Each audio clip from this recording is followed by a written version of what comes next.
അല്ല എന്നാ അടുത്ത വീഡിയോ എഡ്യൂക്കേറ്റഡിലുണ്ട്. എഡ്യൂക്കേറ്റഡ് അല്ല പണ്ട എത്ര വട്ടം പറഞ്ഞു എഡ്യൂക്കേറ്റഡ്. അല്ല അതിന് എഡ്യൂക്കേറ്റഡിൽ അവിടെ കുട്ടി ഇല്ലേ? അല്ലെങ്കിൽ ഇംഗ്ലീഷിലെ വാക്കുകളൊക്കെ അങ്ങനെയാണ്. ഇതുകൊണ്ടൊക്കെ തന്നെ ഞാൻ ഇംഗ്ലീഷിൽ തോറ്റത്. എന്നിട്ട് മലയാളത്തിൽ ജയിച്ചു. നമ്മൾ പറഞ്ഞു വന്നത് ഇപ്പൊ അതല്ലല്ലോ. അങ്ങനെയാണെങ്കിൽ ക്യൂന്റെ സ്പെല്ലിംഗ് എന്താ? എന്റെ സ്പെല്ലിങ് ബീന്റെ സ്പെല്ലിംഗ് ബി. അപ്പൊ ക്യൂന്റെ സ്പെല്ലിംഗ് എന്താ? ക്യൂ. ക്യൂ എന്ന് പറഞ്ഞാൽ വരി എന്നാണ്, അല്ലാണ്ട് ക്യൂ ലെറ്ററിന്റെ കാര്യം പറയുന്നത്. ഇതൊന്ന് വായിച്ചെന്നാ. ഇതോ ഇത് ഷീയോ ഇത് കീന്നാണ്. എടാ പൊട്ടന്മാരെ, ഇത് രണ്ടുമല്ലേ, ഇത് ഷീ ആണ്. അപ്പൊ ഇതെന്താ വായിക്ക? ചോക്ലേറ്റോ? അപ്പൊ ഇതെന്താ സ്റ്റൂളോ? എന്നാ പിന്നെ ഇത് പോർക്കേന്നാക്കാറുണ്ട്.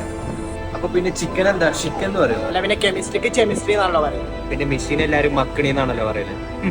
മക്കിണി അല്ലടാ തലക്കിണി.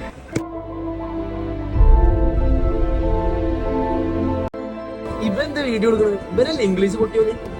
അത് ശരിയാണല്ലോ.